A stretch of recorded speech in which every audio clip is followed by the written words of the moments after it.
Hello friends, मेरा नाम शालूपाल है और इस वीडियो में हम सीखेंगे मल्टीप्लिकेशन ऑफ इंटीजर्स। ओके, अब हम यहाँ पे देखेंगे कि इंटीजर्स का मल्टीप्लिकेशन कैसे होता है। तो इसमें भी जैसे एडिशन में हमने रूल्स देखे थे, वैसे ही मल्टीप्लिकेशन में भी हम दो रूल्स देखेंगे। So first rule is product of two same sign integers is the product of their values with plus sign to the product value. Okay, so examples के थ्रू समझने की कोशिश करते हैं। दो सेम साइन इंटीजर्स, जैसे यहाँ पे हमारे पास है 2 और 5। सो दोनों का साइन हमें दिख रहा है, कुछ भी नहीं लिखा है, दैट मीन्स वी अज्यूम कि यहाँ पे पॉजिटिव साइन होता है। सो यहाँ पे टू सेम साइन इंटीजर्स हमारे पास है +2 एंड +5। सो इनका जो मल्टीप्लीकेशन है 5 × 2 10 आता है। ओके, और साइन हमेशा प्लस होगा, so answer will be +10। Okay, so we write is as only 10 हम लिखते हैं। प्लस साइन कभी भी लिखा नहीं जाता, अगर साइन नहीं है दैट मीन्स वहाँ पे पॉजिटिव ही होता है। सेकेंड एग्जाम्पल हमने लिया, दोनों ही निगेटिव इंटीजर्स है बट दोनों का साइन माइनस है। सो -2 × 5, तो यहाँ पे पहले वैल्यू आप प्रोडक्ट ऐड कर लीजिए। 5 × 2 10 आ गया है, और साइन इसमें भी प्लस होगा क्योंकि दो माइनस साइन अगर मल्टीप्लाई होते हैं सो इट बिकम प्लस।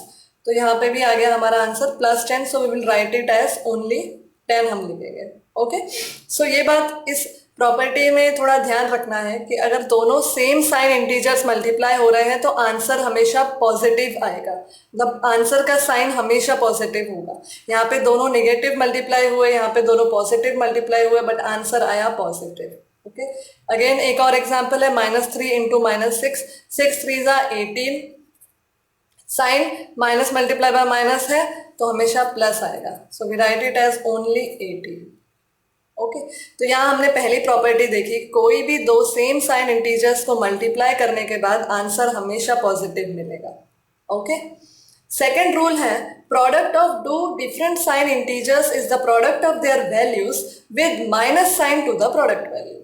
सो अगर दो डिफरेंट साइन इंटीजर्स, जैसे यहाँ पे +2 है और यहाँ पे -5 है, कुछ नहीं है इसीलिए हम प्लस अज्यूम कर रहे हैं। Okay, so 5 2 10, sign will be minus, क्योंकि यहाँ ऐसा नहीं है कि बड़े छोटे का साइन होता है। मल्टीप्लिकेशन में किसी एक का भी साइन अगर नेगेटिव है तो आंसर पे नेगेटिव साइन आता है। यहाँ एडिशन सब्ट्रैक्शन वाला फंडा नहीं चलता है।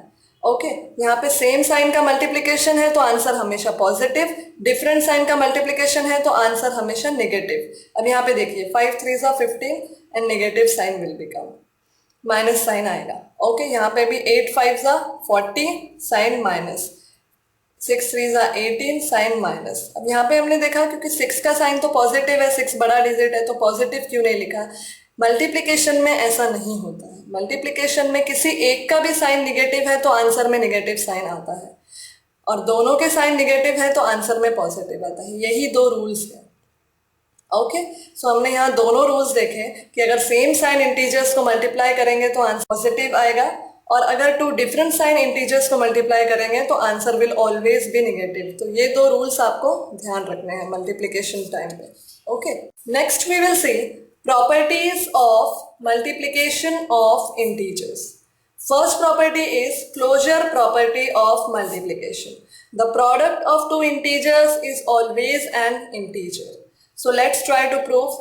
2 × 5 10 आता है, so 10 is an integer. 3 × -4 12 आता है, और एक में भी साइन माइनस है, मल्टीप्लिकेशन में तो माइनस आएगा। 8 × 2 16, साइन एक में भी माइनस है तो माइनस। 5 × 1 -5 × -1 इज अगेन 5, क्योंकि दोनों में अगर माइनस है तो हमने रूल्स में पढ़ा था पॉजिटिव आंसर आता है। Okay, so second property is commutative law for multiplication. So first property तो प्रूव हो गई, कोई भी दो इंटीजर्स का मल्टीप्लिकेशन का जो आंसर मिला वो भी इंटीजर था। अब सेकेंड प्रॉपर्टी है commutative law for multiplication. If a and b are integers then a × b equal to b × a. Okay, so examples के थ्रू समझने की कोशिश करते हैं। 2 × 4 8, 4 × 2 8, सो 8 is equal to 8, तो property is proven that 2 × 4 equal to 4 × 2। Second example लेते हैं, -3 × 4 -12 आएगा क्योंकि एक का साइन नेगेटिव है। यहाँ पे 4 × -3, अगेन यहाँ पे भी -12 आएगा क्योंकि एक का साइन नेगेटिव है। एंड मल्टीप्लिकेशन में हमने पढ़ा था कि कोई भी दो इंटीजर्स में अगर एक का भी साइन नेगेटिव है तो आंसर नेगेटिव आता है। तो -12 इक्वल टू -12, तो प्रॉपर्टी हमारी प्रूव हो गई कि -3 इंटू 4 इक्वल टू 4 इंटू -3। यहाँ पे देखो दोनों नेगेटिव इंटीजर्स है तो आंसर पॉजिटिव आएगा। 3 इंटू 2 6 इक्वल टू, यहाँ पे भी दोनों नेगेटिव है, पॉजिटिव आएगा। 3 इंटू 2 6, तो 6 इज इक्वल टू 6, तो property again proven that -3 into -2 equal to -2 into -3। So ये दो प्रॉपर्टीज हमने यहाँ पे सक्सेसफुली देख लिया कि कोई भी दो इंटीजर्स का प्रोडक्ट इंटीजर होता है और कोई भी दो इंटीजर्स का प्रोडक्ट जैसे a into b equal to b into a equal होता है। Okay, so third property is associative law for multiplication. If a b c are integers, a into b into c equal to a into b into c।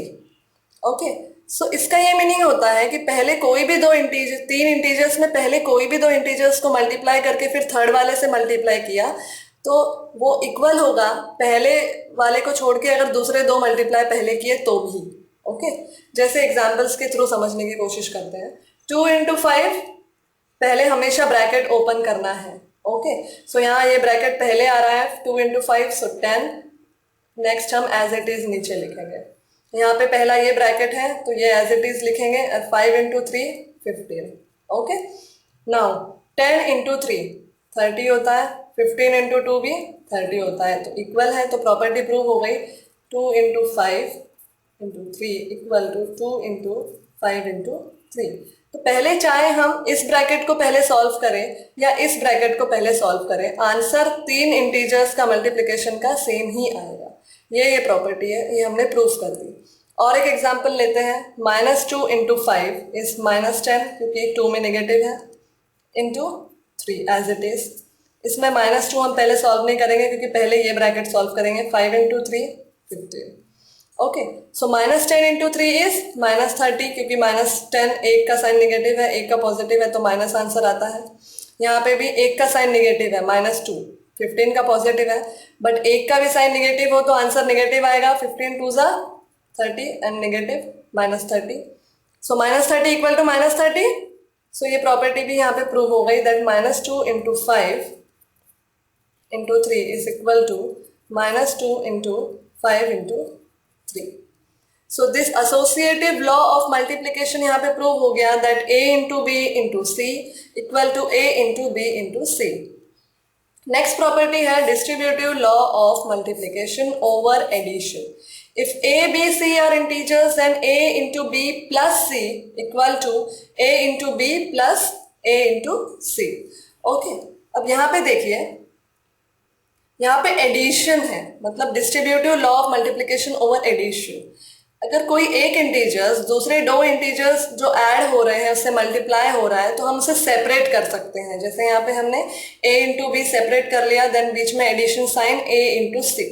Okay, तो अगर ऐसा कोई numerical exam में आता है 3 into 2 plus 5, तो इसको हमें ऐसे सॉल्व करना है। We can separate it like 3 into 2 plus 3 into 5। तो ऐसे सेपरेट करके सॉल्व करना इजी हो गया। 3 into 2 6 plus 3 into 5 15 and 6 plus 5 21। So 21 is the answer. ऐसे ही और एक एग्जाम्पल लेते हैं। -5 into 3 plus -2।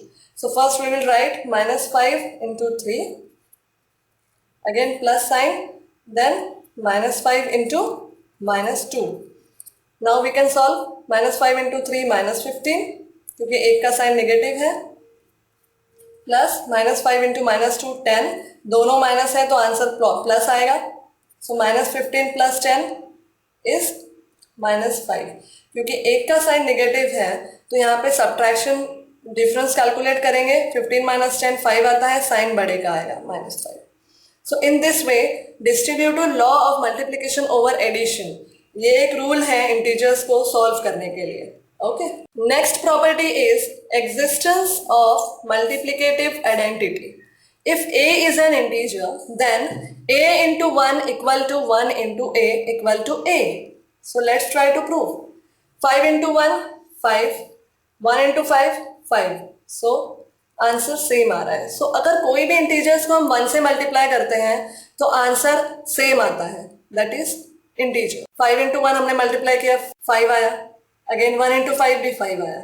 So this is existence of multiplicative identity. Negative integer में भी सेम है, -2 into 1 will be -2, 1 into -2 will also be -2. Okay, next, existence of multiplicative inverse.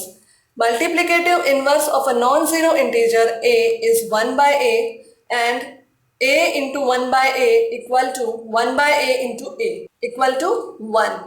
यानी ये हमें बताने की कोशिश कर रहा है कि अगर हम इंटीजर को उसके मल्टीप्लिकेटिव इनवर्स से मल्टीप्लाई करें, जैसे 6 का मल्टीप्लिकेटिव इनवर्स है 1 by 6, तो आंसर हमेशा 1 आएगा। अब देखो 6 into 1 by 6 अगर है तो ये 6 कैंसल हो जाता है। ओके, आंसर आता है 1। यहाँ पे भी देखिए 1 by 6 into 6, सो इसका भी आंसर आएगा 1 क्योंकि ये 6 कैंसिल हो जाता है। ओके, यहाँ पे भी देखिए -2 into 1 by -2, so this is cancel, so answer is 1। Again this into this is cancel, answer is 1। तो हमने देखा कि कोई भी इंटीजर को उसके मल्टीप्लिकेटिव इनवर्स से मल्टीप्लाई करेंगे तो आंसर विल बी 1। ओके, और हमेशा मल्टीप्लिकेटिव इनवर्स इज उसका 1 by होता है। जैसे 6 अगर है तो इसका मल्टीप्लिकेटिव इनवर्स है 1 by 6, 7 अगर है तो इसका मल्टीप्लिकेटिव इनवर्स है 1 by 7, -3 अगर है तो मल्टीप्लिकेटिव इनवर्स है 1 by -3। ओके, यहाँ पे भी जैसे हमने प्रूफ कर दिया कि कोई भी इनवर्स मल्टीप्लिकेटिव इनवर्स इंटीजर से मल्टीप्लाई करेंगे तो आंसर 1 आएगा। Okay, next is property of zero. If a is an integer, then a into 0 is equal to 0 into a equal to 0. So ये तो हम जानते हैं कि किसी भी चीज को 0 से मल्टीप्लाई करेंगे, किसी भी नंबर को 0 से मल्टीप्लाई करेंगे तो आंसर 0 ही आता है। सेम यहाँ पे है 0 into 2 is 0, 0 into 2 is 0। कुछ भी पहले लिखे चलेगा, 2 यहाँ पे पहले लिखा है 0 बाद में, फिर भी 0 ही आएगा। 0 पहले हो तो भी 0 ही आएगा। माइनस इंटीजर हो तो भी आंसर 0 ही आएगा। -3 into 0 0, 0 into -3 0। Anything multiply by 0 is 0। ये यहाँ पे इस प्रॉपर्टी का मीनिंग है। ओके।